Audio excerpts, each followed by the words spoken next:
Good morning. Continuing along, Parsha Lech Lecha, yesterday we reviewed and discussed the roots of basically Muslim fundamentalism and jihad, the biblical roots, and the real story behind the animosity and hatred and war over centuries and even millennia in that part of the world, and especially centered around Judaism, Jews, Christianity, and Islam, with all of them tracing back to Avram Avinu, Av Hamoin Goyim, as we read in this parsha when his name is changed to Avraham, the father of all nations. All nations. No, it was not just the Jewish nation. At the same time, we also discussed, of course, the antidote. Together with the problem comes a solution. And the solution is the bittul, godliness, that ultimately, when you bring God into the picture and you don't allow your own passions, even religious passions, to come get in the way, that bittul, that humility, is what allows us to harness and channel the tremendous fervor and strength that comes from absolute conviction in a way that's only constructive and not destructive. And that is the real key story of the whole Torah in general. The whole Torah was given to bring peace into the world. And this is the balance of chesed and gvura. The other extreme is, yes, as some of our resident atheists argue, that all violence and war came from religion. Talking about Christopher Hitchens, Sam Harris, Richard Dawkins, and some others. So firstly, it's not necessarily true. Nazi Germany wasn't exactly in the name of religion, and as well as Stalin, and so on. However, even in the cases where there were religious wars, it was not the religion that was the problem. It was not God. It was the way human beings distorted and corrupted and abused religion for their own glory or for their own power and their own vengeance, so on. And that is why it's critical that the more godly you are, the more bittul you need to have in order to keep you in line. Because someone that doesn't have godly passion, okay, you could say they're more mediocre and less vigilant about their beliefs because they don't have beliefs. You know, to bring an example, the Chabad Rebbe's amusing anecdote around why it says in the Medrash, in the Mishnah in Pirkei Avos, so it says, which is a machlekes l'shem shamayim shesefer liskayim. A machlekes that's not for the sake of heaven, the Mishnah says, will ultimately dissipate. But a machlekes that for the sake of heaven will endure. And he brings the example of Shammai and Hillel. Now the Mishnah is meaning to say, because it's not a real machlekes. It's a machlekes in Torah. It's based not on arrogance, God forbid. It's based on trying to understand. So there's a disagreement. That disagreement is an enduring one, because it's coming from a holy place. But the Chabad Rebbe teaches that a machlekes l'shem shamayim, when people are fighting in the name of God, it never ends, because it's not about them, they claim, it's all about God. And in other words, that type of machlekes, when it's self-interest driven, at some point, if your interest is no longer involved, or you got your self-interest satisfied, you negotiated, it's fine. And you see that. You see in business, people come to terms, they each compromise, and they come to some type of agreement. When it comes to religious disagreements, there's nothing you can do because there's no compromise. It's all about God. How could I compromise God's will? So bottom line is, you need extra care, special. And you see this throughout Yiddishkeit and Torah everywhere. We've talked about this many times, the Ratzeh V'Shuv balance. That when there's too much Ratzeh, yearning and longing, look what happened to Nadav and Avihu, the children of Avram. They ran into the Holy of Holies and they got burned. Literally. First burnout, Eish Zara. Look what happens to the 4 people who go into the Pardes. Only one comes out intact, Rabbi Akiva, because Nichnus b'Shalom, word Shalom. Shalom is peace, harmony, balance, bittul. That's how you have Shalom. The other three, as great as they were, Ben Azai, Ben Sheshes, and Acher, Elisha ben Avuya, they all got hurt. One died, one went mad, and one became an apostate. Whenever you're dealing with very powerful forces, especially you could bring in God into the picture, the more bittul you need to have. That's why I was also adamant yesterday about when we talk about Amalek, or even the instances where the Torah says you have to wipe out the enemy. That's only when God says so, and only in those circumstances, and with very much bittul. Because with that attitude, it's so easy to just cross the line and say, hey, you know what? They're enemies of God. They're enemies of the Jews. Wipe them all out. Not so simple. The Torah has very strict and specific guidelines when yes, when no. The Torah is not a genocidal and a violent book, God forbid. It's about bringing shalom to the world when you have no choice and you're left in a situation where literally you're dealing with an enemy that's ready to kill. Talked about pekuach nefesh. That changes the picture. That's summing up in a little addition to what I said yesterday. But then I wanted to just go now to the end of this chapter, the end of the Parshas Lech Lecha. So after we learn about and read about the birth of Yishmael, and we talked about his name Yishmael, and prior to that, we talked about the Bris Ben Absarim, the covenant God made. So then we have the mitzvah, the first mitzvah Hashem gives Avram Avinu. Just want to see the exact order, make sure I have it all. Yeah, okay. So after the bris, so Yishmael is born, and then, yes, then Hashem gives Avram the bris, which is the bris milah, circumcision. As the Gemara tells us, as the Medrash, that in the pasuk, the word bris is mentioned 13 times in this section. Yud Gimel brises, because the great emphasis on this mitzvah, that when your children will be born, the male children at 8 days, you should circumcise them. And then that comes after the name of Avram being changed. Then Hashem also changes Sarai's name to Sarah. And that's when God promises them that they will have a child. And this is the pasuk Lu Yishmael Yichi Lefanecha. We spoke about that, the story with Rabbi Greenglass and the Rebbe Marash's Maimer.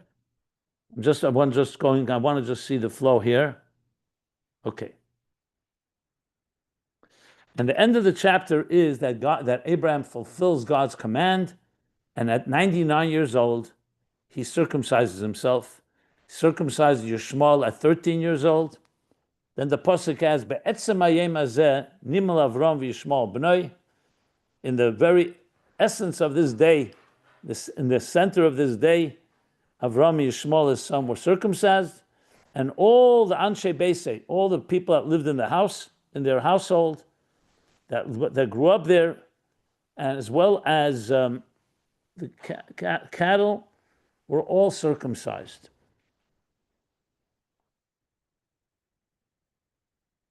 Okay, and that's how the chapter ends. The next chapter will begin where God appears to Avram Avinu and to visit him, and we learn from that Bikkur Chaylim, because Avram is healing from the circumcision. So I want to talk about this mitzvah. Firstly, why of all mitzvahs this one comes right here, and this is the only mitzvah that Avram gets before Matan Torah that's an actual physical mitzvah. All other mitzvahs Avram did were on a spiritual level. But this was an actual mitzvah and performed in a physical way, not just a physical way, and you can say in the most, most sensual part of the human body, the sexual organ. So there's a lot of discussion on this in many different places. But I'll explain it according to the Meir Nevuchim. The Rambam talks about it, that it was meant because that was one of the greatest challenges human beings have in embracing God, are their sexual urges. So that is why Hashem says, of all the places, create a covenant with me, your bris, bepsarchem, your flesh. So all the pleasures of the flesh, which can, of course, seduce a person to defy God, that is where I want you to make the bris. More than any other part of the body, that's the strongest taiva, the strongest desire. Obviously, it's not forbidden, the whole way we have children, but it has to be harnessed and done in a holy way, in a sacred way, in a sacred marriage. But not just to give in to a person's sexual pleasures. The Rambam talks about it, that it weakens the desire. Others speak about it in different language. But the issue and the way you can really come to understand it is this extra verse. After stating the mitzvah and then saying that Avram and Yishmael actually performed it, the verse seems to add an extra verse that seems unnecessary, redundant. The be'etzem hayem hazeh nimel Avram v'Yishmael b'nai. You said it in the two verses before, that Avram circumcised himself, and then Yishmael was 13 when he was circumcised. What's the be'etzem hayem hazeh? And what is the meaning be'etzem hayem hazeh? We find that expression in a few other places. We find it on Yom Kippur, be'etzem hayem hazeh. We find it when the Jews leave Egypt. It says be'etzem hayem hazeh on the 15th of Nisan. We find it also actually about Asara B'Tevis. That's one of the reasons Asara B'Tevis is equated with Yom Kippur, that if Asara B'Tevis came out on a Shabbos, it doesn't intentionally in our time come out on a Shabbos, but if it did, it would override Shabbos only like Yom Kippur, because be'etzem hayem hazeh. What is this be'etzem hayem hazeh? Now we who learn Chassidus know be'etzem, as soon as you hear the word etzem, it right away reminds you of atzmos. Etzem, the core, the essence. Be'etzem hayem hazeh, the pshat meaning usually means in the middle of the day, like at noon, in the center of the day. So be'etzem means not in the early of the day, not at the end of the day, middle of the day. That's how Rashi interprets it. But still, the word etzem is an interesting word. So I want to discuss that, which will help understand why this mitzvah becomes that cardinal mitzvah that actually precedes all other mitzvahs from a point of view of Torah. There's, of course, the mitzvah given to human beings to pru ruvu, to multiply, to give birth and multiply. But this mitzvah, the unique mitzvah of bris, is the one that given to Avram Avinu. Will be then again reinforced by Matan Torah in a higher level. But still, what is exactly the significance of this bris, which becomes so central to the covenant between Hashem and Avram? So, according to Chassidus, we've learned this at length. Where do you have the expression of atzmus more than anywhere else? So we know in the higher worlds, the worlds of Giluyim, of revelation, Atzilus, Bria, Yitzir, Asiyah, but even Atzilus, even higher than Atzilus, even the Eir Ein Sof Lifnei Tzimtzum, before the Tzimtzum, as high as that expresses the divine, it's still we call Giluyim. It's still an expression of the divine. We don't call it the essence of the divine. Where do you see the essence? Says the Alter Rebbe in Tanya, in the Ger Sakedesh 20, that fundamental letter that he wrote just weeks or a short while before his Talkus. That where do you see it? Dafke the Yesh HaNivra, in the Yesh of this world, that does not feel or sense that it has a source. Precisely there is the expression that can only be created by something that has no source. Atzmus who's mitziyusim atzmusei, that his existence originates from within himself. Giluyim, Oir, has a source, and it knows it has a source. So therefore, it can reveal the source. It can reveal high levels of godliness.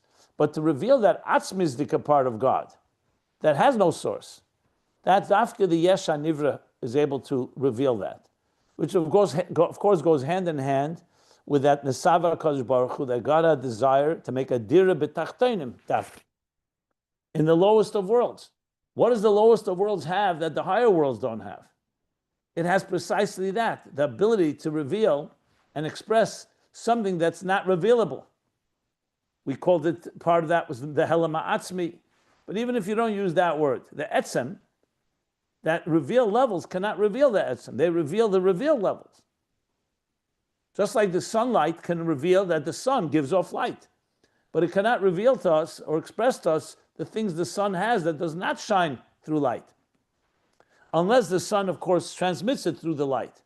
But the essence of Atzmus is dafka in the yesh and tachtenim.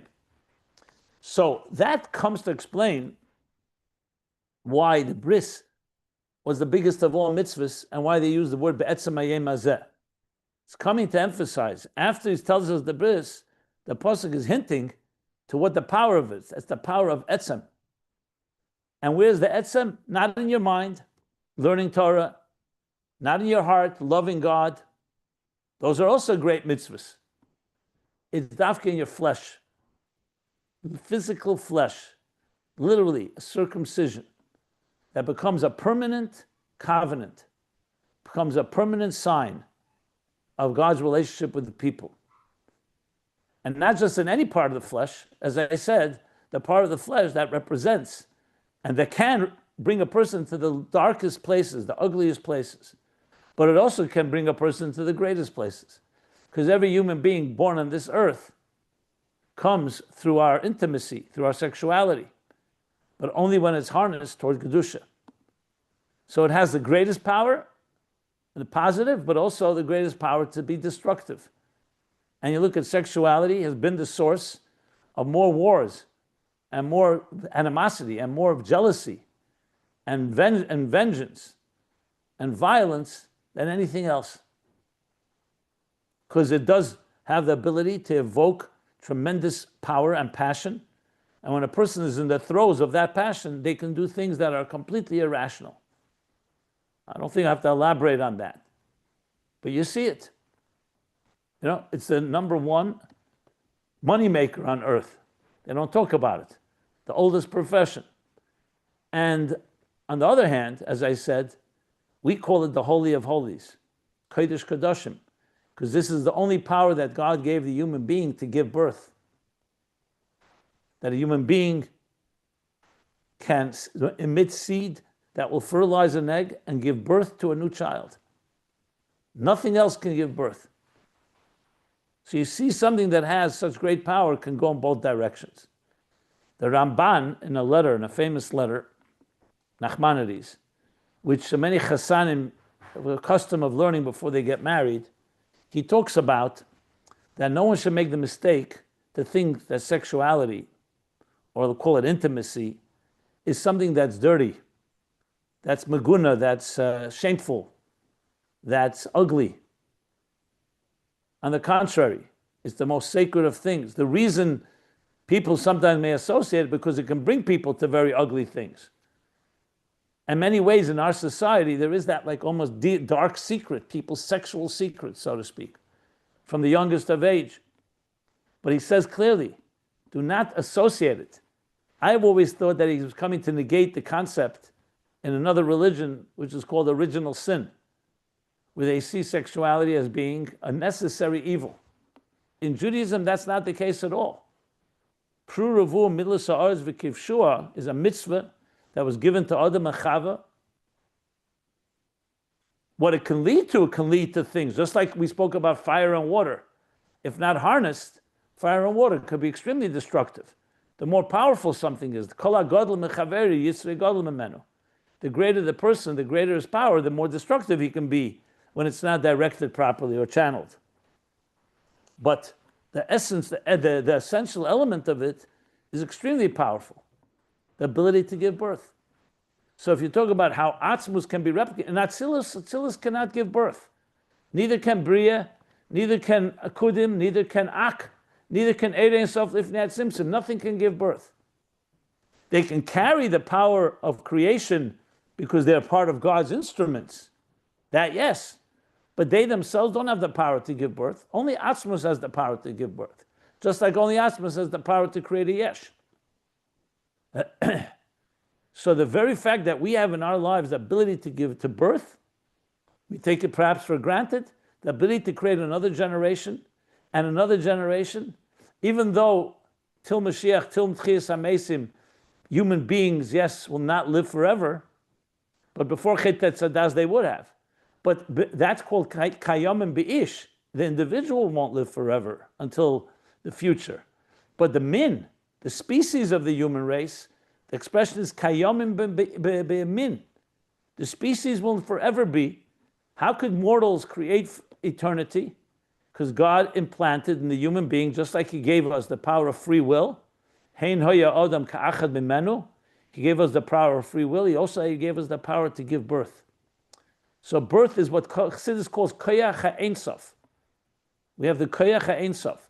Even though nothing about us is ein sof. We're mortals, we're limited, we are finite, we're flawed, we're impermanent.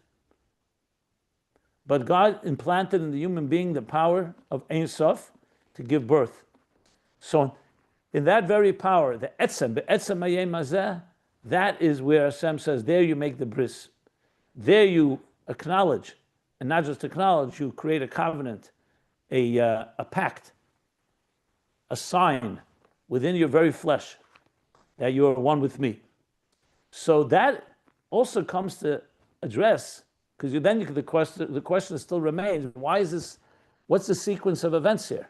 How does this fit after the birth of Yishmael, after the Bris Bein Absarim, the name change of Avram and Sarai to Sarah, Avram to Avraham, and here again the emphasis on Yishmael. Interestingly, Yitzchak is not born yet. The promise that he will be born is given here, but he's not born till the next chapter, and yet he's not born. I mean, this is before Yitzchak was born. And yet, why is that relevant, especially in context we spoke about, that Abraham has shown all the empires that will terrorize the world, and then, of course, the end story, where that we will be redeemed and will come away with great wealth on all levels. So what's the connection? Because going back to our discussion, where are the battles being fought? The religious wars being fought. They're being fought in this world. Not Natzilus, not in the spiritual world.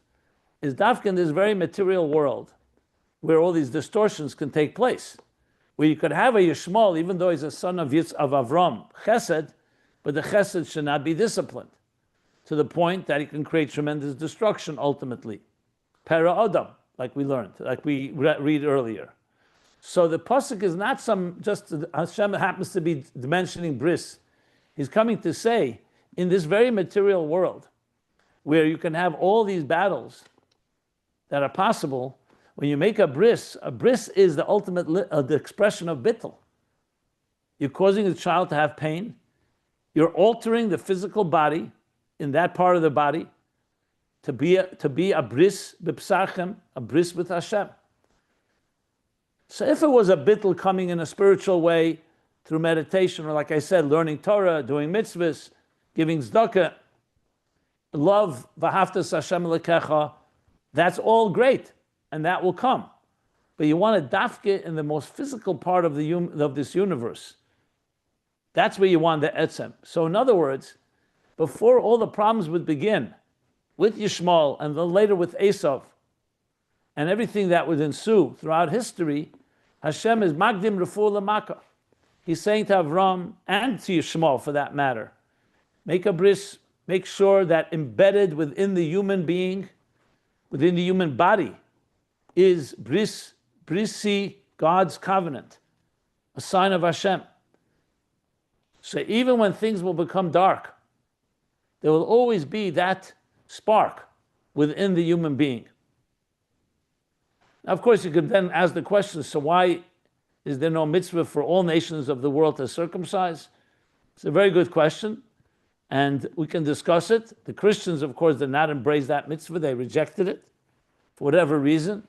From a Torah point of view, Sheva Mitzvahs B'Ner does not require bris, the 7 Noahide laws. If you become a ger, yes, if a person becomes a ger. But bottom line is that the Jewish people and Yishmael represent this concept of bringing God's covenant in the physical world. So even again, in the darkest of times, you have something within the physical world that reminds us of Asmos, of Be'etzem Hayom Hazeh, of this bris. So this is why it follows and becomes the conclusion of this fundamental, and you can call it seminal chapter in the Torah, where basically the journey of Avram Avinu, as we spoke about, Lech Lecha Ma'atzcha Meladcha Mebeis Avicha, finding his very essence, his own Lech Lecha, Eretz Asher Areka, the land that I will show you who you truly are. Avram coming to Eretz Yisrael, laying the groundwork of God, saying, I promise the promised land, that this will be the land of your children, who will be spread all over the world. This will be their land. Showing him that all the empires that would come, the whole future, the vision of Avram, and ultimately the end would be a good one. And the antidote here, the mitzvah of bris milah, that given to Avram Avinu, father of all nations, to bring into the world, into the physical, very physical world, dir Eloi Yisbarach, a home for God. And that would become part of how every child is born. Has a sense, has a, you can say, embedded within their DNA, this bris. So that's somewhat of an overview of the chapter in general, including now the last sections here. Obviously, I could elaborate a lot more, but I'll stop here. Anybody wants to ask questions, we could discuss. Just for the record, we are going to begin learning Samach Vav. We're just waiting to make the right announcements, make sure everybody has the opportunity, really blast it out there. So we're just waiting a few more days until we have that. So this is not meanwhile, what we're learning is good stuff, of course, of Chassidic and so on, but that is the plan. I'm just saying that in case anyone's wondering where this is headed. I have some other things I want to say about that, but I'll say that afterwards. Let me stop here. If anybody wants to ask anything, and or discuss any of this matters, or frankly any other matter.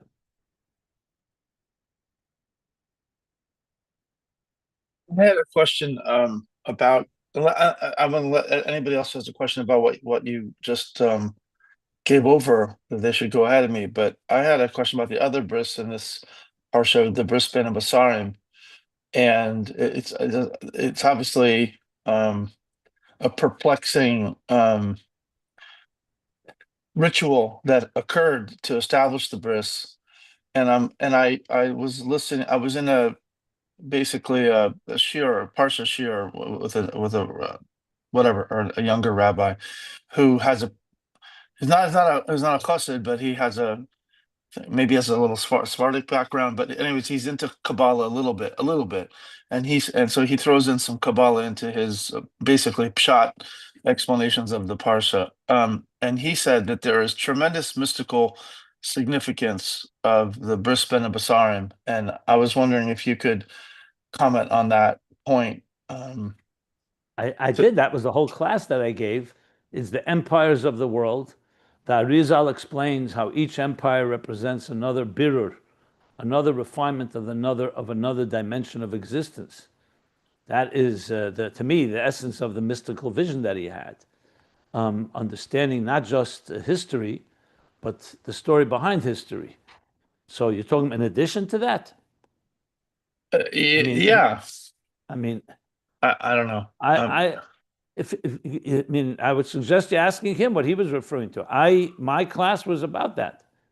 That was exactly what I was addressing, that it wasn't just a technical vision. It was a vision of the whole world.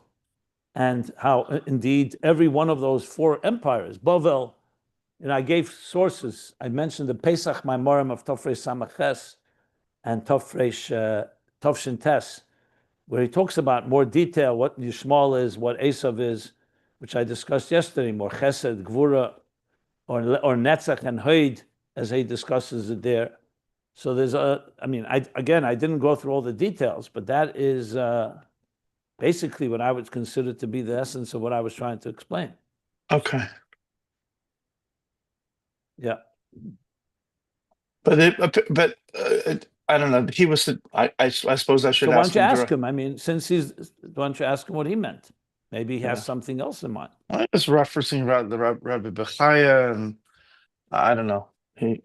Okay, was so not. I can't speak for him. I can only Yeah, speak I what was I. just. Right. Yeah. Okay, we'll let it go. Are there any questions, comments anybody wants to address? All clear? Okay.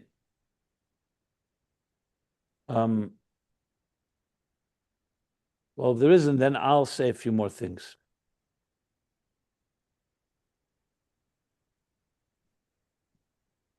I didn't want to go into the next week's parsha because it is a continuation, but I will say, being that we're going to be learning, we learned Ayin Beis, and we're going to be learning Samach Vov, and these are Hemshechim, these are discourses that the Rebbe Rashab said. Now the Rebbe Rashab birthday is Chav Cheshvan, coming up in 2 weeks, something like that, right? Yeah. A little more than 2 weeks. So there's a famous story that's really in next week's Pasha, but I'll just say it here. Maybe we'll talk about it more coming classes. That when he was 4 or 5 years old, was it 5 or 6 years old? I think 4 or 5. Remember that Tzemach Tzedek was still alive. Tzemach Tzedek's passing was Tafresh Chav Vav, and Rebbe Rashab was born Tafresh Chav Aleph. So he would have been most 5 years old. So when he was 4 or 5 years old, the story goes, brought Nayem Yem, he went into his grandfather Tzemach Tzedek for a blessing for his birthday. As he enters Tzemach Tzedek's room, Rebbe Rashab begins to cry.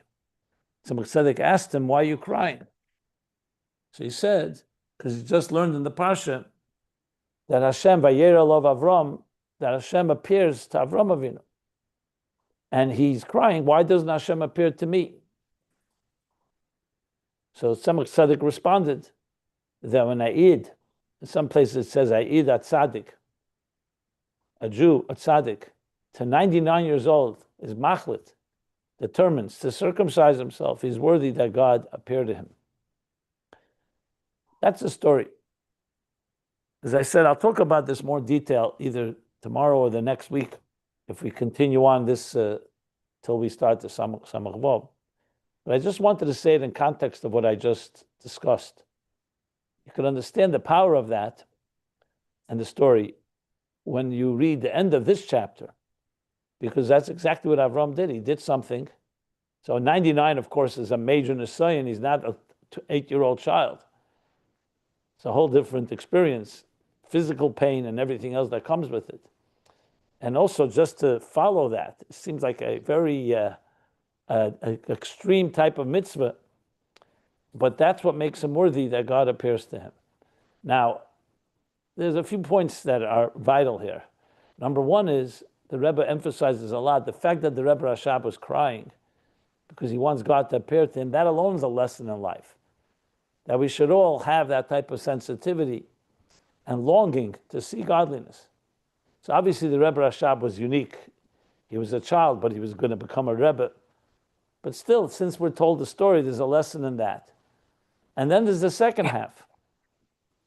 The second half, the Tzemach Tzedek didn't say to the Rebbe Rashab, there's nothing to cry about. He was just explaining why he was worthy, which really comes to suggest that all of us have an element of Avram Avinu within us, because it wasn't just a one-time story. Besides the fact that every, as I said, Jewish boy is circumcised, so it's true, it's not to 99 years old, but we also have the DNA of Avram Avinu's Mesiras Nefesh. So I just wanted to add that to the equation, that being that we have it all within us, this is what gives power to be able to endure and to be able to continue our journey as a Jewish people throughout history, and why Jews held on to this mitzvah so adamantly, and why it was considered, even the most secular Jews kept on. Unfortunately, there are Jews that are not circumcised today. But in Russia, for example, where it was very difficult to do so, there are thousands of Jews that came out from the Soviet Union, or even now in the Soviet Union, that are circumcising themselves at an older age. And it's quite amazing to see and hear that, because you see people.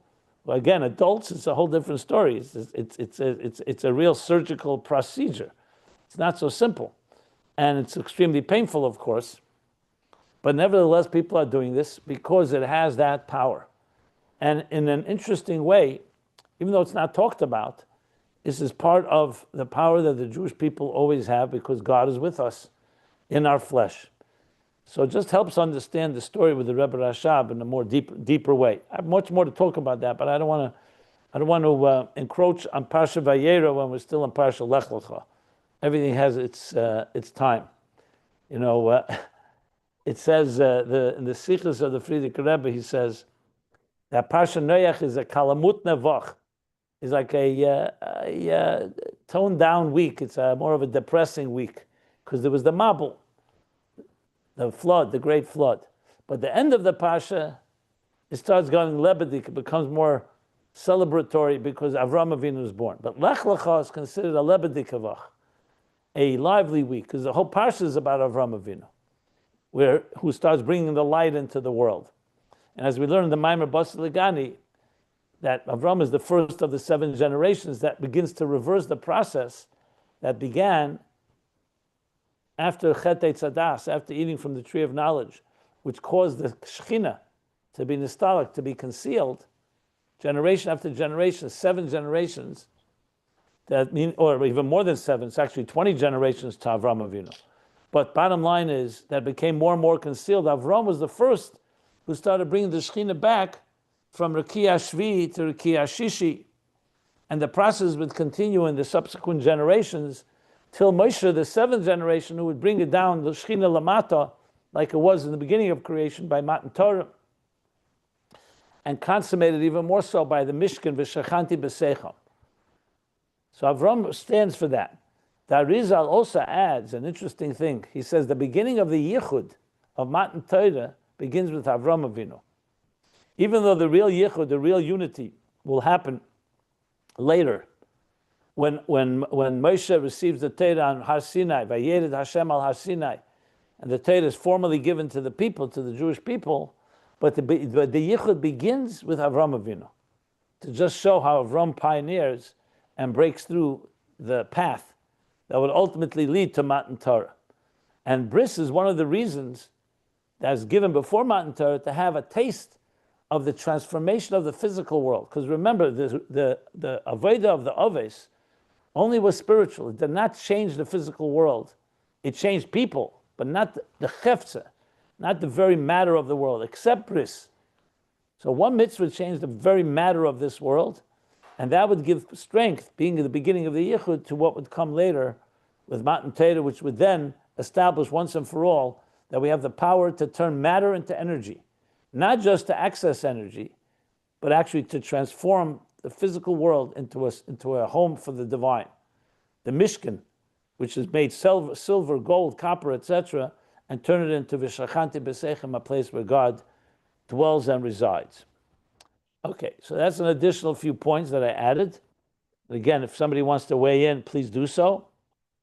Not I'll talk about some housekeeping stuff. Anybody quiet today? Okay. I guess when we talk about Muslim fundamentalism, it evokes a lot more okay. Energy. So be it, whatever it is. I had shared yesterday with our dear friend Yitzchak something I created back when we started Ayin Beis, Club 72. So being that I wanted to maximize our study together, so besides recording it and writing a short summary, we created a whole section. At the time, actually, we were using one of the, I forgot what it was called, one of these educational platforms. But then we moved it to our website, and Chassidus supplied, ayinbeis.com, where I decided I'll turn it into like learning tools. that in addition to the very text of each page, it would come with learning tools, key words that are used in that page that we learn, key concepts, a bibliography of sources, a few words about those sources. What is the Arizal? What is this? The Pardes.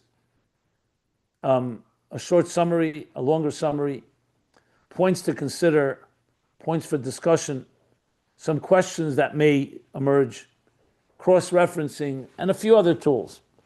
You can find that at ayinbeis.com. And I populated the first few chapters, the first few pages. I did it myself, but I created the template.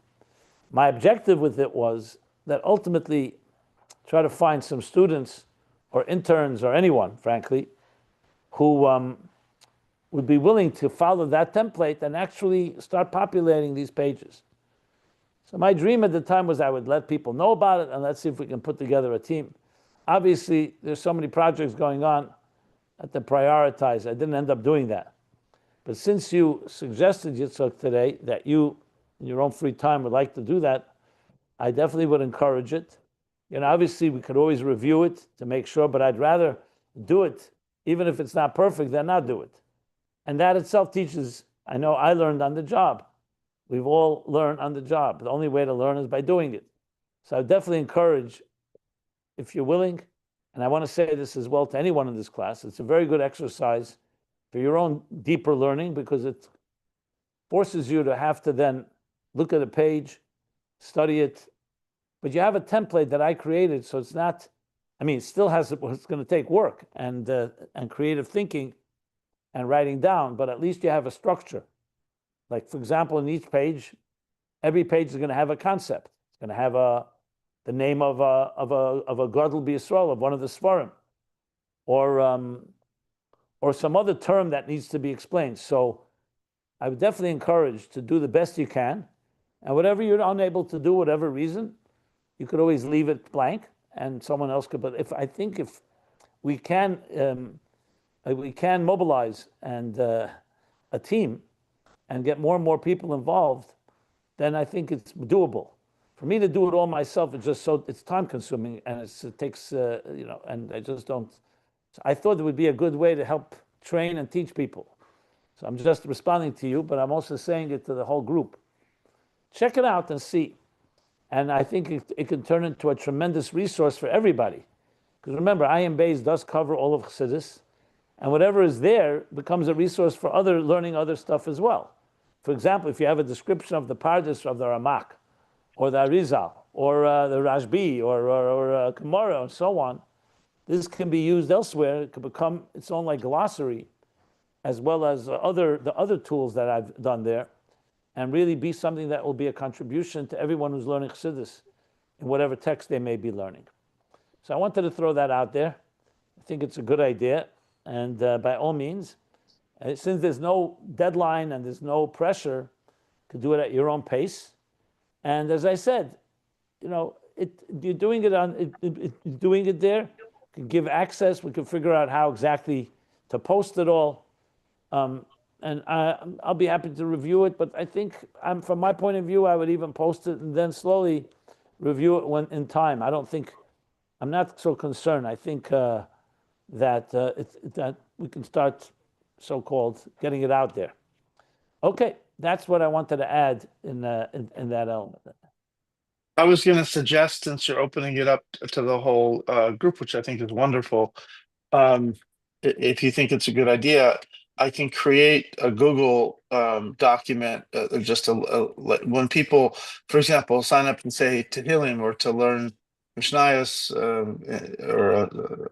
and for the sake of someone's healing or something like this, that people could sign up by class number, and to fill out that form, and that way there's no duplicative effort. So yeah, I understand. So this one says I'm doing chapter, let's say 10 or chapter 9. Exactly. Yeah.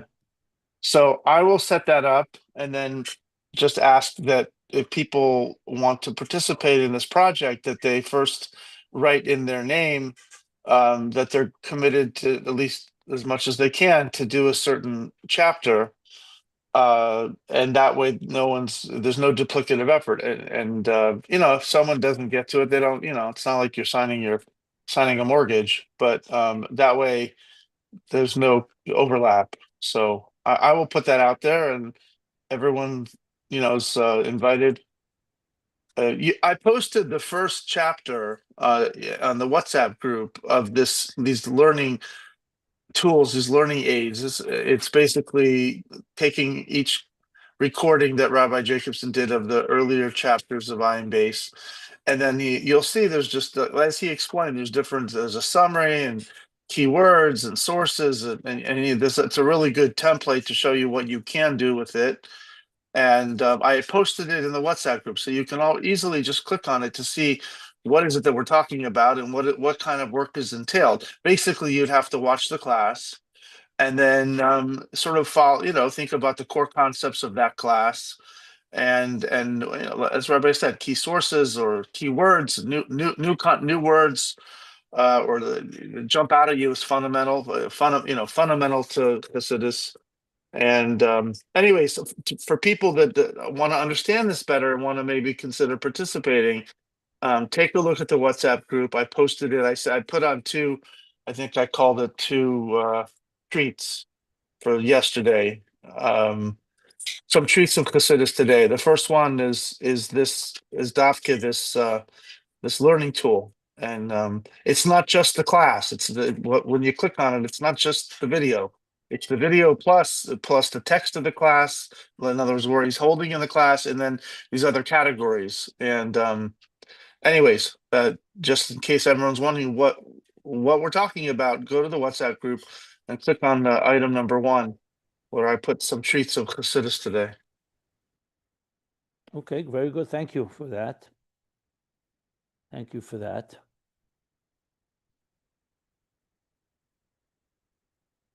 Okay. So with that, unless somebody wants to say something, I'm going to end this recording.